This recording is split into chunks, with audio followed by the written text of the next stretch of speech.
معرفی تنها روستای بدون کوچه. قبل از اینکه وارد روستا بشین هیچ کوچه و خیابانی نمیبینید. وقتی وارد روستا میشین با کوچه‌های سرپوشیده و دالان‌های قدیمی با بافت معماری و خاصشون مواجه میشید. این روستا توی 54 کیلومتری شهر کرد مرکز استان چهارمحال و بختیاری قرار داره.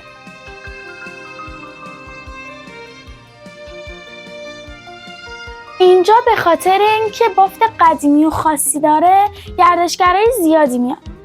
علاوه بر گردشگرها، معماران زیادی برای انجام امور تحقیقاتی و پژوهشی به اینجا میان. ساختن این دالان‌ها دو دلیل داره. دلیل اول اینه که میخواستن روی اونها خونه بسازن چون داخل روستا جای کمی هست. دلیل دوم اینه که مردم میخواستن از جان و مال خودشون محافظت کنه. آخه ساختن این بناها برمیگرده به دوران قاجار. چه حس خوبی داره توی دالان‌هایی که مادرم توش بزرگ شده دارم قدم میزنم. اینجا قبلا سرپوشیده بوده. با گذشت زمان تخریب شده اما مردم دیگه نیومدن تعمیرش کنن. بیشتر مسائلی که توی ساختن اینا به کار رفته خشت و کاهگل و چوبه.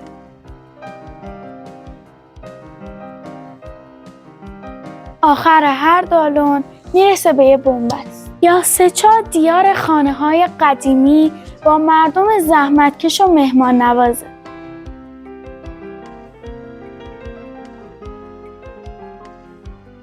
ای کاش مسئولین و مردم روستا یکم بیشتر تلاش میکردن تا از این آثار باستانی محافظت کنن. یه نکته دیگه، اینجا قبلا برق نبوده اما حالا از برقا استفاده میکنن. وای چقدر ترسناک میشه اگه یک لحظه این برقها خاموش بشن.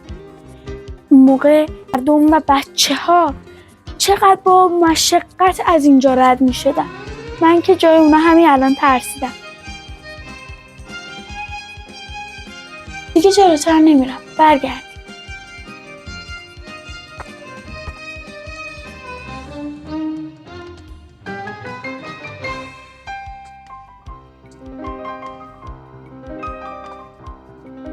وای خدای من، مردم گذشته چه ذهن خلاقی داشتن.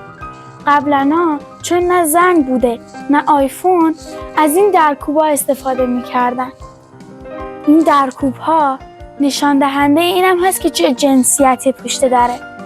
فکر کنم این از خانوماست، این از آقایون. این صدای ریزتری داره و مشخص میشه که یه خانوم پشت داره. اما این صدای بزرگتر و درشتری داره که مشخص میشه یک مرد پشت داره. قبلا به اینجا میگفتن مطبخ. مطبخ یعنی جایی که داخل اون نون و غذا درست میکنن. اینجا تنور گلی که داخلش نون درست میکردن و اینجا داخلش هیزم جمع میکردن که تو زمستون برای گرم کردن خونه و پختن غذا از اون هیزما استفاده کنن. این سبدها رو مردها با دست خودشون میبافتن و خانومها داخلشون نون، سبزی و غیره میذاشتن.